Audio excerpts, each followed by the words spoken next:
Olá, amigos, bem-vindos a mais um vídeo, começando mais um podcast, um cenário diferente aqui. Nós estamos com uma convidada especial, vamos deixar ela se apresentar aqui. Olá, tudo bom? Prazer. Muito Prazer. obrigada pelo convite de estar aqui com você, falando um pouco do nosso trabalho, né? O trabalho da conscientização com espectro autista aqui em Londrina. Uhum. Então, Gi, como foi o seu início do seu trabalho social, assim, seu incentivo, sua motivação? Então, Fernando, eu tenho 2 filhos com espectro autista, né? A Ana Luísa e o João Vitor. A Ana Luísa hoje com 16 anos e o João Vitor com 9. Os dois têm síndrome de Asperger, né? Eles estão dentro do espectro autista. E assim, a gente começou o trabalho, né, em escola estadual, porque eu vi a grande necessidade dos educadores, né, de entender um pouco mais a respeito do espectro. Né? Mesmo que eles tenham uma qualificação, mesmo que eles tenham bastante estudo, cada espectro autista, ele é diferente, né? Ele tem comportamentos diferentes. Então, em 2015, eu iniciei um trabalho social, né, na escola Eldorado, e daí para cá foi sempre uma coisa ligando a outra. E começou com estufa, né, solidária. A professora Josi tinha um projeto, né, na escola já, e esse projeto era bem pequeno, né? Esse trabalho que ela fazia com as crianças. O trabalho das suculentas, né? Tirava essa criança da sala de aula e ajudava essa criança a se reorganizar, porque muitas crianças com espectro autista, elas têm estereotipos, elas se movimentam bastante, a mente fica um pouco em desordem por causa das questões sensoriais que elas têm. Então foi assim que nasceu o projeto da conscientização autista aqui em Londrina. Tá, e como é feito, como que tá esse trabalho hoje, assim, atualmente?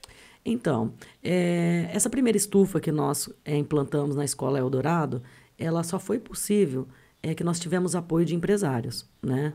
Pessoas que doaram os materiais, doaram a estufa, doaram as plantas e que nós conseguimos colocar. Hoje, atualmente, uma estufa ela tem o valor de R$ 20.000, né? Então, a gente precisa sempre de apoio de empresários. Né? Por que ela é importante? Ela ajuda a criança em todos os aspectos, sensoriais, motor,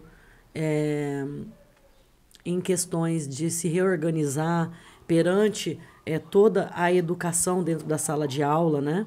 Então, esse trabalho foi feito assim, através de empresários. E fora das escolas, assim, quais são os outros trabalhos sociais que vocês têm, assim? Então, a conscientização, na verdade, ela é apenas para a informação, né? Esse trabalho nasceu para a gente poder conscientizar a população do que é o espectro autista, como fazer os primeiros indícios, o que as crianças geralmente, normalmente, né, se apresentam assim, mas, né, todavia, contrapartida, a gente não deixa de assistencializar a população, né, o nosso povo. Eu sempre gosto de dizer o nosso povo porque são pessoas que estão ligadas à questão do espectro autista, né? Em 2015, o projeto seria apenas em palestras em escolas, palestras em empresas, né, para a conscientização. Aí nasceu a estufa solidária. Hoje, atualmente, o que nós fazemos também? Nós temos assistência a famílias, né? A gente assistencializa com cesta básica, leite, fralda, remédio, o que a gente pode fazer, né? Não conseguimos ajudar todos, claro, não temos muito apoio, mas o pouco apoio que temos, repassamos para essas famílias que têm um cadastro conosco. Você falou de sinais, assim, tem alguma idade que já começa, assim, os sinais, alguma coisa para identificação? Ou só por passando por especialista, médico, assim? Então, cientificamente, né, eu não posso responder, né, porque assim, até os próprios cientistas, médicos estão estudando as relações, os primeiros indícios, mas eu posso falar como mãe, Aham. né? Na minha experiência, os indícios começou muito jovem, bebê na realidade, né? O João Vitor e a Ana Luísa, eles choravam muito, né? Eram crianças que eles mamavam demais, né? Só tinha sossego a hora que estava mamando. eles não tinham muito contato visual, né? Eles eram muito nervosos. Eles andaram muito cedo e falaram muito tarde, né? Então, assim, os primeiros indícios foi esse, né? Até chegaram a chamar conselho tutelar para mim. Nossa. Sim, Por sim. causa do choro. Por causa do choro, né? Os vizinhos não entendiam o que acontecia, o que aquela criança chorava tanto de dia e de noite, né? Então, um belo de um dia, e a família totalmente desestruturada, né? Porque uma criança chora 24 horas por dia não é normal. E 1 hora da manhã o conselho tutelar chegou em minha casa, né? Eu os convidei para entrar na hora. Já deixei que entrasse, eu já fui tirando a roupinha do neném para ver que não tinha agressão física, nada. Até quando eles chegaram, o neném já estava dormindo, né? Depois de tanto tentar fazer essa criança dormir, ele já estava dormindo. E aí, em conversa com a conselheira tutelar, eu particularmente gosto muito do poder público, né? Dos trabalhos que o poder público realiza com as crianças do espectro. Seja a PAI, seja Conselho Tutelar, seja CRAS, eu acredito numa assistência muito boa, porque na minha realidade, tá, gente? Tô falando por mim, né? Então, eles me ajudaram a procurar recurso, aonde eu iria, né? E o João Vitor estava com 1 ano e 6 meses quando eu encontrei a APAI, né? Inclusive, ele estudou por 6 meses na APAI, até passar para a inclusão social, que era no colégio, né? E foi a partir do João Vitor que eu descobri o autismo na Ana Luísa. Porque até então, todo o diagnóstico que eu tinha era de dislexia e TDAH. Só que essa menina não lia. Ela já estava com quase 7 anos, não lia, não entendia, sofria muito na escola, ela era muito fechada, não tinha amizade, não tinha amiguinhos, sofria muito bullying na escola porque ela era diferente. E aquilo não estava normal. Foi quando eu levei ela em vários especialistas, né? Fizeram uma bateria de exame e diagnosticaram a Ana Luísa também com espectro autista, né? Síndrome de Asperger como irmão. Né? Cada criança é uma criança, cada espectro é um espectro, cada um tem seu próprio comportamento, tá? Então, assim, eu não sou a pessoa adequada a falar sobre um diagnóstico. Eu acredito assim, toda mãe naturalmente sabe quando o seu filho tem alguma coisa diferente. Sim, sim. E o meu conselho a essas mães procurem um especialista, procurem um neuropediátrico, procura um pediatra, procura um psiquiatra, procura um psicólogo, que é eles que vão orientar de uma maneira correta. Uma vez a pessoa sendo diagnosticada com espectro autista, é importante que ela tome suas medicações, é importante que ela faça suas terapias, porque só assim elas terão uma qualidade de vida e terão a chance de ter uma vida autossuficiente, que é o que nós mães do espectro buscamos, né? Uma vida autossuficiente para nossos filhos. Sobre ações sociais, assim, como que as pessoas podem ajudar, assim, e como vocês acabam contribuindo com isso? Então, Fernando, ações sociais que fazemos na conscientização, precisamos do apoio da população, né? São os empresários, como eu te falei, são todas as pessoas que queiram ajudar alguém, né? Eu sempre falo que a gente não precisa ser um representante municipal, estadual, federal, a gente precisa ter empatia e amor. Então, a gente lança algumas campanhas, entra em contato com parceiros que nós temos da conscientização, né? E essas pessoas, elas fazem as doações. Quem quiser também fazer a doação, é só entrar em contato com a conscientização. Caso a pessoa queira ajudar alguma família, diretamente para a família, a gente passa o endereço dessa família, passa o telefone, de uma maneira que não vamos expor essa família, porque ela já está passando por momentos difíceis e não precisa de exposição, certo? A menos que a gente precise fazer uma campanha de urgência, aí a gente mostra, né, quando a família autoriza, mostra a criança, mostra a condição da criança, para que a gente possa fazer uma arrecadação mais rápida. Mas, geralmente, nós temos, né, nosso cadastro, nós temos as pessoas que a gente pode assistencializar e também os empresários que estão dispostos a ajudar essa família. Então, é isso que eu falo, Fer. A gente tem empatia. A gente ter amor no coração. A gente fazer... Porque hoje, Fernando, a gente trabalha sem assistência nenhuma de gasolina, sem dinheiro, porque nós não somos ONG, somos um grupo de voluntários que trabalha para a sociedade, luta pela causa, tentando assistencializar essas crianças da maneira que a gente puder.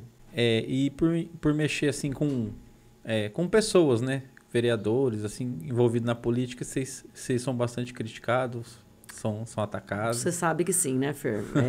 Eu já imaginei. Então, infelizmente tem isso, né? Eu não entendo o porquê, né? Nunca vou entender como pessoa, como ser humano, né?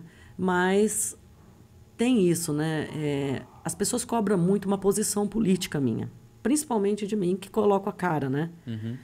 E é muito difícil porque eu não tenho uma posição política, eu tenho uma posição social, por mais que eu queira parar. Você me conhece, você sabe quantas vezes eu já quis parar, né? Eu já quis parar inúmeras vezes, imensas vezes. Só que quando eu quero parar, bate alguém na porta da minha casa, que está precisando de ajuda, que está precisando de alguma coisa, que está passando por um momento terrível na vida, né? Às vezes eu falo, Fer, que eu gostaria de tirar esse coração que eu tenho, né, do meu peito, e não ajudar mais ninguém. Mas eu não consigo dormir à noite. Todas as vezes que eu tento parar e que uma família chega precisando de alguma coisa, eu não consigo dormir. Aquilo fica na minha cabeça, aquilo fica no meu coração, aquilo me afeta com muita... ainda com muita grandeza, que eu não consigo entender. Não é algo intencional. Uhum. E sobre o que você perguntou dos ataques, existe muitos, mas eu também estou aprendendo a administrar isso, né? Desde 2015 eu venho sofrendo bastante ataques, né? Um tempo atrás eu tive um ataque muito grande sobre as pessoas me xingarem por eu estar envolvida com política. Mas foi o que eu expliquei para você. A gente não está envolvida com políticos. A gente está trabalhando junto por uma causa, né? Seja em colégio, seja para a família, seja para assistencializar quem precisar. A gente trabalha sem dinheiro, sem gratidão, né? Muitas vezes abaixo de muitas críticas, né? Às vezes, quando eu coloco a camiseta da conscientização, é algo muito forte que de manhã cedo, quando eu coloco a camiseta para ir trabalhar, é como se eu colocasse uma armadura. Aquilo me faz querer conseguir alguma coisa para mudar a realidade das crianças com espectro. Então, é por isso que eu faço esse trabalho. E sobre esses ataques, assim, como é que você se sente, assim? Então, Fernando, eu fico muito triste, porque nada que eu faço é para mim, né? Nada que eu faço é pessoal, né? Ele é para a sociedade mesmo. Então, isso é algo que me machuca bastante. Eu fico muito ferida, magoada, às vezes eu penso muito em parar, mas eu transformo tudo isso em força, né? Porque mesmo que eu não possa modificar a realidade da sociedade em geral, cada família que a gente assistencializa, cada pessoa que a gente ajuda, é um motivo de alegria, né? Eu sempre gosto de falar assim, eu fui forjada no fogo. Eu não tenho muito outra coisa para falar para você, porque toda vez que a corda aperta, mais eu tenho força para ir adiante. Então, as agressões vão continuar? Vão. Muitas pessoas não vão acreditar no trabalho que eu faço? Também. Só que eu acredito. Eu sei pelo que e por quem eu luto. E por quem eu luto? Pelos meus filhos.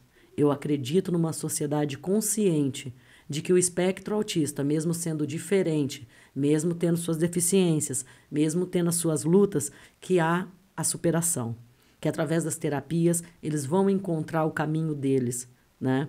Que através das terapias essas crianças vão se tornar autossuficientes.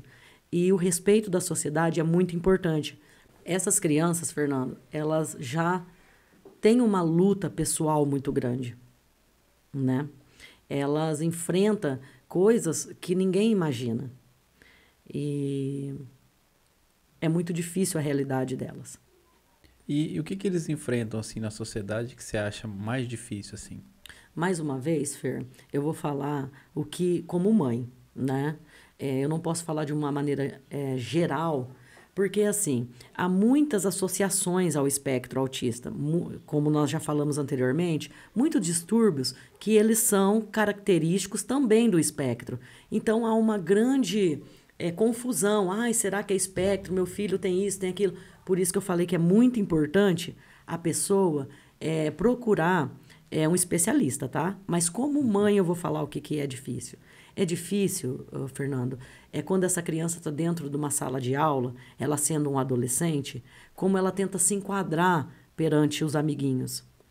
Aquela força que eles fazem para se enquadrar numa sociedade onde não entende o que é um espectro autista, onde eles não podem ter o estereotipo deles que vai ser tirado sarro, que vai sofrer bullying. Muitas vezes essas crianças chegam em casa, né? Temos alguns relatos de crianças que se mordem, que se batem, muitas, tristemente, até mesmo se cortam, tudo para aliviar aquela tensão do qual ela tentou se enquadrar na sociedade. Então, por isso que fazemos o trabalho social de conscientização, né? Porque, assim, uma vez a sociedade conscientizada o que é o espectro autista, eles vão entender quando uma criança tiver um estereotipo, tiver uma movimentação diferente, né? Um balançar, ou querer sair da sala, ou não conseguir se adequar a muitas funções que na escola precisa, às vezes, atividade em grupo, essa criança não conseguir. Eles vão entender que essa criança é diferente, que esse adolescente é diferente, e uma vez entendendo, porque os jovens, eles são empáticos, né? Embora tenha aquelas rebeldias de adolescente, né? Quem nunca foi, né? De tirar sarro de tudo que é diferente. Mas a gente tem notado na conscientização, quando nós vamos dar as palestras, como eles têm empatia, como eles entendem a realidade do outro também. Nós estamos num mundo de informação, e a informação salva vidas. Porque uma vez eles se conscientizando e entendendo que tem um amiguinho dentro da sala de aula que é diferente, eles não vão tirar sarro, entendeu? Vão entender que existem muitos agravantes se eles cometerem um bullying com essa criança. Nós temos um número grande de crianças que atentam contra si mesmo, né? Por não se enquadrar numa sociedade, né, perfeita, né? Uma sociedade que julga que os comportamentos deles mesmos são perfeitos. Então, a conscientização está aí para isso. Está aí para levar, não um padrão de comportamento, mas para levar a informação de que se uma vez o seu amigo é diferente, respeite. Existe um fundamento, existe uma questão de saúde que ele está enfrentando, né? Então, o respeito é a base de tudo. É mais fácil a gente conscientizar para as pessoas se adaptarem a ele do que ele se adaptar às outras pessoas, né? Falou tudo, é isso. A nossa realidade é muito diferente de uma criança com espectro autista. Pensamos diferente, agimos diferente. E não tem como uma criança do espectro autista se habituar a nós, né? Uhum. Pelos seus questões neurológicas, pelas suas questões neurológicas, né? Por pensar diferente de outro. E então a sociedade, uma vez, não necessariamente enfiar na cabeça das pessoas, não, mas trazer a informação como forma de esclarecimento de que existe, não só no espectro, como em qualquer outra deficiência, uma forma de viver diferente, né? Uma realidade diferente. E uma vez que nós entendemos com respeito o que é essa diferença, né? Que ser diferente está tudo bem, que é uma realidade que talvez não vivemos, mas que é uma realidade do outro, né? Eu sempre falo, eu sempre gosto de uma frase, o lugar mais difícil de estar é no lugar do outro. Já ouviu essa frase? Não. Então, o lugar mais difícil de você colocar na vida é no lugar do outro. Uma vez você conseguindo, é algo extraordinário. Então, é isso que a conscientização hoje aborda, leva e tenta. Nós não tentamos diagnosticar ninguém. Nós não tentamos fazer você entender que você tem um filho. Não. Com espectro autista. Não. Nós tentamos mostrar para o mundo que, uma vez existindo um espectro autista, nós precisamos respeitá-lo como um ser humano normal. Porque todos nós somos normais. Porque aonde está a normalidade, na verdade? Às vezes no preconceito de alguém, né? Um Pois bullying, um julgamento. Você é normal? Eu não. Você se julga um ser humano normal? Eu não. Eu também não me julgo um ser humano normal. Eu me julgo uma pessoa totalmente diferente. Né? Uma vez, eu estou dentro do espectro, tudo bem, já sou diferente mesmo. Mas, mesmo sendo neurotípica, eu acho que ninguém pode se dizer que é normal. Sempre temos as nossas particularidades. Sempre temos nossa maneira própria de pensar, de agir. Né? Dentro de casa mesmo, como agimos, não é o jeito que age o nosso vizinho, né? Então, todos temos nossas particularidades e devemos ser respeitados como iguais. Questão do respeito, a gente estava falando aqui. Aconteceu alguma situação assim envolvendo você, seus filhos, assim, algo que te abalou, assim? É algo bem complicado da gente relembrar essas coisas, né? Mas foi um dos motivos que eu quis fazer a conscientização. Meus 2 filhos, né, estudou toda a vida em escola particular. E eles foram convidados a sair da escola. A Ana Luísa 2 vezes, o João Vitor por 3 vezes. Foi convidado a sair da escola. Então, assim, foi algo que foi devastador. Porque a gente já não tinha apoio, já não sabia o que estava acontecendo. O João Vitor era muito nenenzinho ainda. E toda a escola que eu colocava, ele não parava 3 meses na escola. Eles pediam para o João Vitor... convidavam o João Vitor a sair da escola. Convidaram a Ana Luísa a sair da escola. E também tivemos algumas questões assim que a Ana Luísa não lia. E as escolas particulares faziam os deveres dela.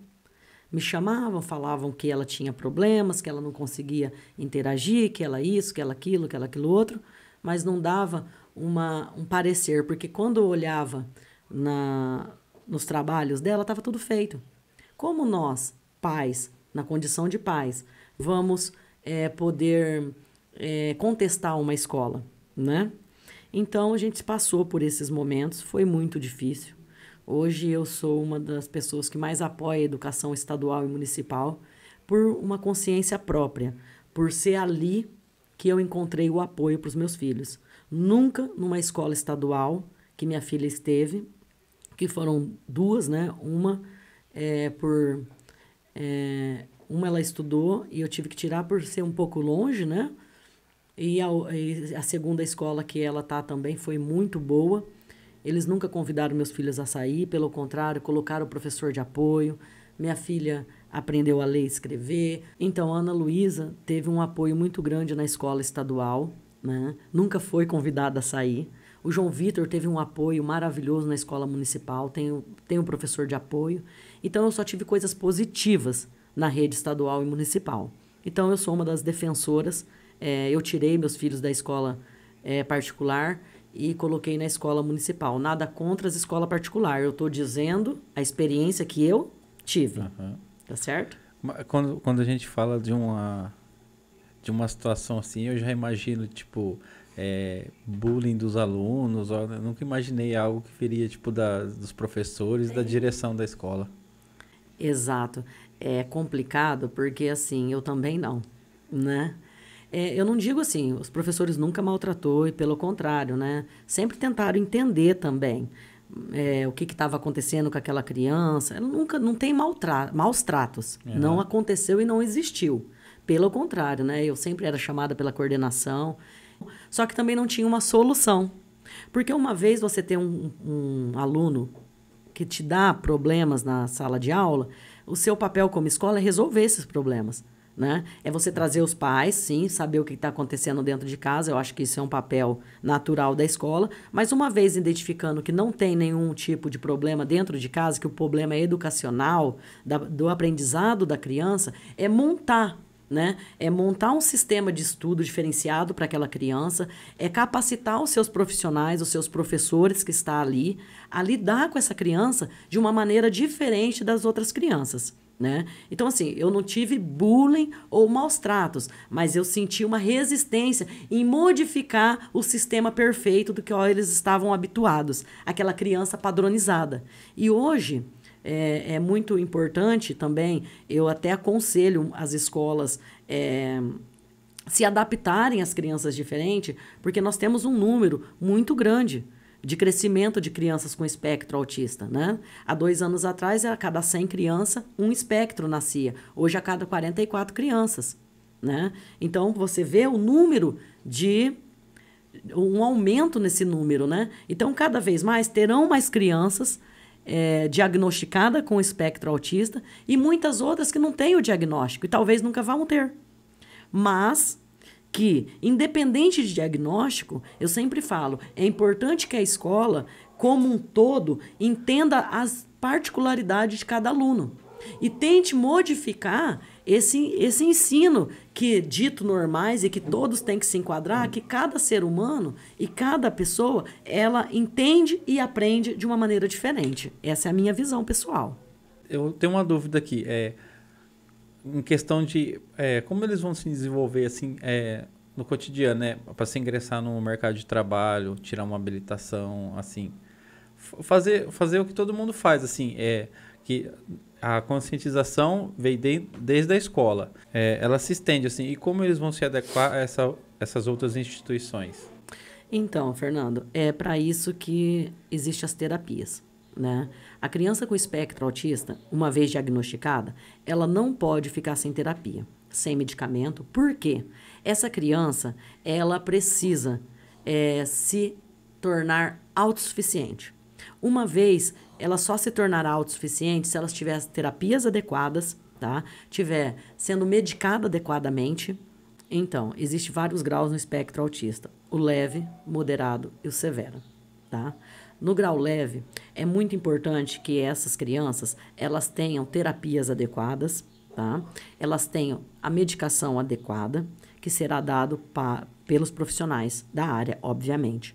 E essas terapias vão tornar essas crianças autossuficientes, né? Para ingressar no mercado de trabalho, para fazer uma carteira de motorista, para entrar na faculdade, né? Essas crianças, uma vez com todos esses aparatos, eles vão conseguir ter uma vida autossuficiente.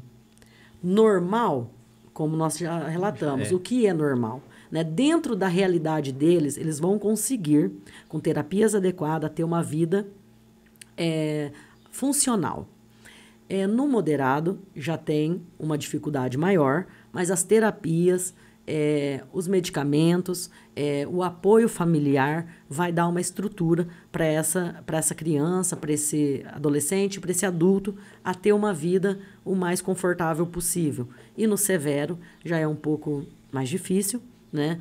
E eu acredito que a estrutura tem que ser ainda maior para a família, né? Para essa criança se desenvolver só o futuro, só os médicos, né? E só o próprio desenvolvimento dessa criança vai responder isso, tá certo? É por isso, Fernando, que a gente sempre fala de consciência. Por quê? Por que é importante a conscientização hoje? Nós, hoje, tentamos não só conscientizar a população de que existe o espectro, como também buscamos alternativa para ajudar essas famílias. Nós hoje temos um número muito grande das mães que não tem nenhuma estrutura. Não tem um psicólogo, né? Não tem um médico numa hora que ela fica doente. Porque essa mãe, Fernando, quando descobre o espectro autista, é muito difícil para essa mãe. Porque ela para de trabalhar. Ela para a sua vida profissional. Porque qual emprego vai deixar essa mãe sair de 4 a 6 terapias semanais para atender o filho?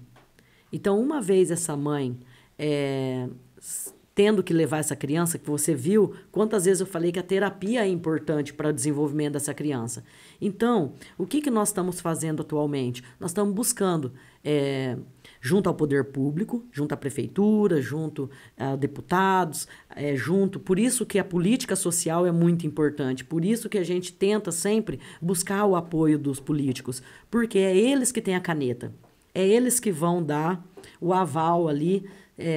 Por exemplo, as mães precisam de psicólogo, mas que isso seja inserido já na rede pública, na rede municipal e estadual.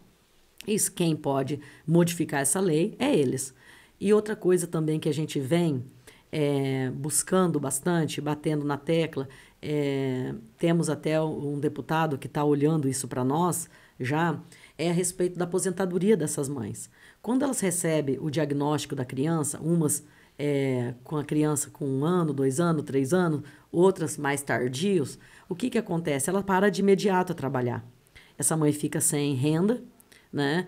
Algumas conseguem o BBC, o LOAS, outras não. Quando a deficiência é mais forte, quando é assim, um espectro autista severo, é mais fácil dela conseguir o BBC e o LOAS. Quando é um moderado ou um leve, já é mais difícil, né, de conseguir um BBC e um LOAS, porque nossas deficiências não são visíveis, né? Essas deficiências são invisíveis, elas não sangram. E elas não é igual um cadeirante também, não é igual um surdo ou um mudo que todo mundo já identifica. Nossas crianças são olhadas muitas vezes como normais. Essa criança não tem nada. E não é assim. Essa criança, para se desenvolver, ela vai precisar das terapias. E ela vai precisar da mãe ao lado para levar essas crianças às terapias. E essa mãe, sem trabalho, para a vida, essas crianças para se tornar autossuficientes, certo? Certo. Quando essas crianças chegar aos 18 anos, o que será dessas mães? Quando elas começarem a ingressar no mercado de trabalho, essas mães com 45, 50 anos, o que serão delas? Não terão uma aposentadoria, porque ela não teve dinheiro nem mesmo para recolher seu INSS. Ela não teve dinheiro, porque não sobra. Os medicamentos são caros, a alimentação, alguns têm alimentação restritas. Tudo tá caro hoje em dia. É gasolina ou é ônibus para levar e buscar essas crianças. Então, assim, não sobra muitas vezes o mínimo para elas recolher, o INSS. E essas mães vão ficar como? Elas vão ficar sem a aposentadoria delas. Então, quem vai cuidar dessas mulheres? Depois, na terceira idade já. A minha opinião particular, né? Após diagnosticar assim, a criança, de automático eu acho que a mãe deveria ter uma aposentadoria. E se ela não tiver um tratamento, né, ali, 0,800, se ela tiver que, com a aposentadoria, ter que pagar os medicamentos e todo o tratamento, também não funciona. Então, mas só que isso é interessante que você está falando, porque assim, isso eu não tenho o que reclamar. O município, o estado, no que eles podem ajudar essas crianças em respeito a terapias e medicamento, não é um sistema perfeito, gente. Não vou falar que aqui está perfeito. Claro que a gente precisava de um sistema de ensino ABA. Não temos, mas temos o mínimo. Temos as terapias através do município, do estado, através da PAI, né, de instituições que faz esse trabalho para a criança com espectro. Então, assim, nós temos o mínimo, né? Temos até alguns medicamentos que são entregues pela rede pública e outros não. Como tudo na vida. Eu acho assim, nós não vamos resolver o mundo, Fernando. Nós não temos como fazer tudo também. Nem nós, nem poder público, nem ninguém. Só que dando o mínimo de condições para essa mãe. Porque não adianta nada ter um LOAS apenas, né? Até a criança completar 18 anos ou maior idade, e essa mãe não ter nenhuma assistência após. Então, assim, também a gente não quer modificar e nem fantasiar nada. O que nós queremos? Essa criança, até ela ter a maior idade, até ela completar as terapias dela, ela ter assistência do LOAS, BBC, que daí é um juiz, é um promotor, é o Ministério Público, é eles que vão analisar cada família, se precisa ou não. Porque precisa, né, saber se a pessoa realmente precisa.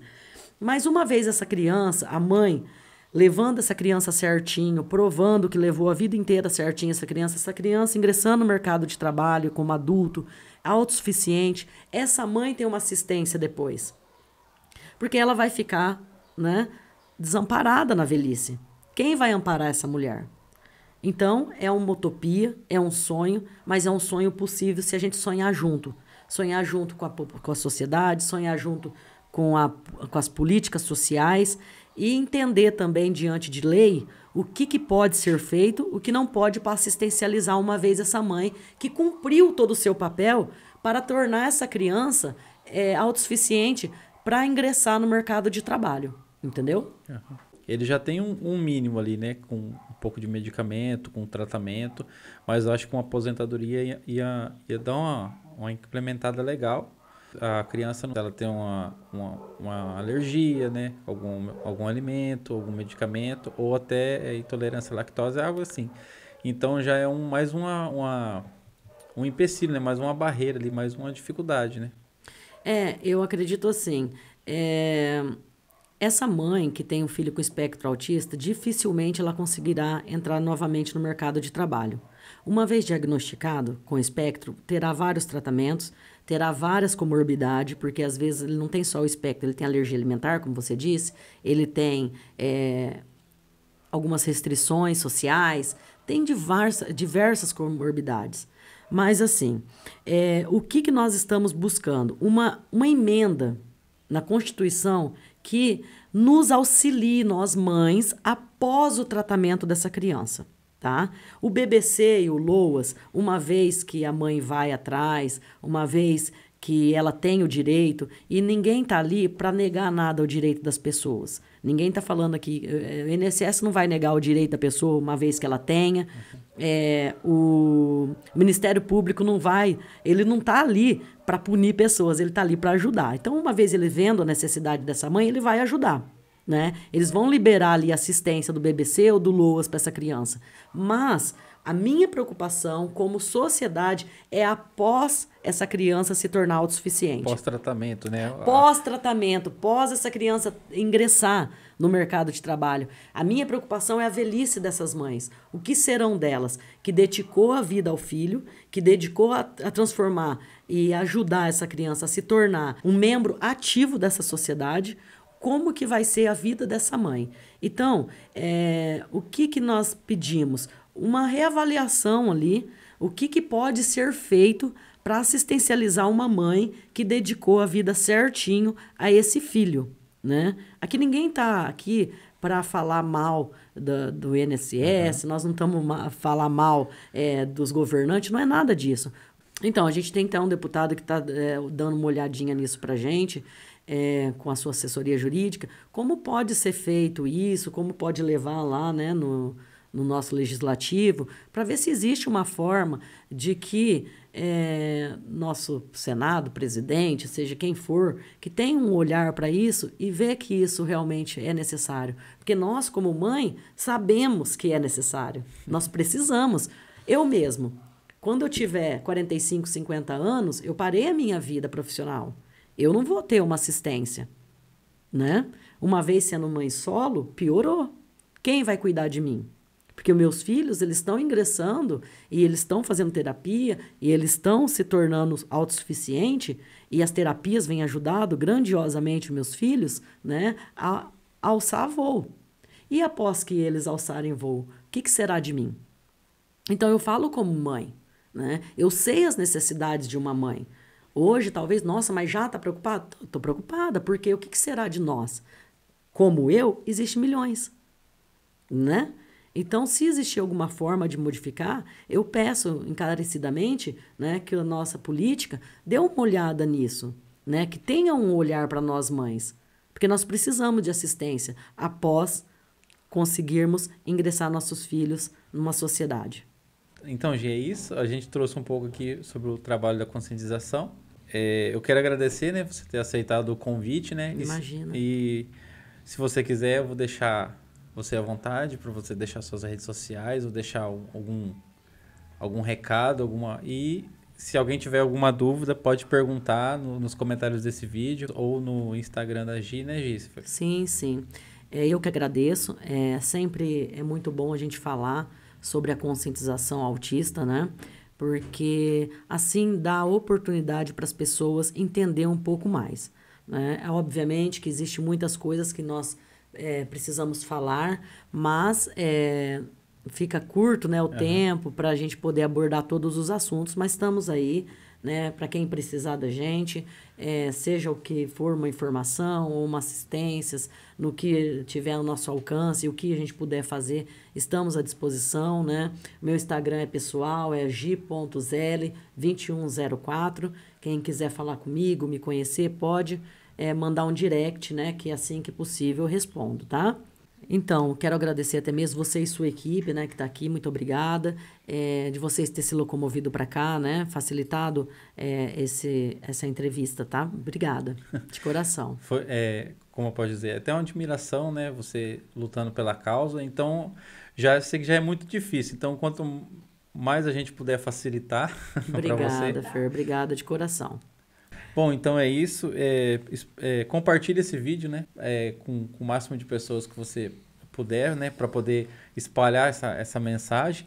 E se inscreva no nosso canal, deixe seu like. E é isso. Até o próximo vídeo e fui!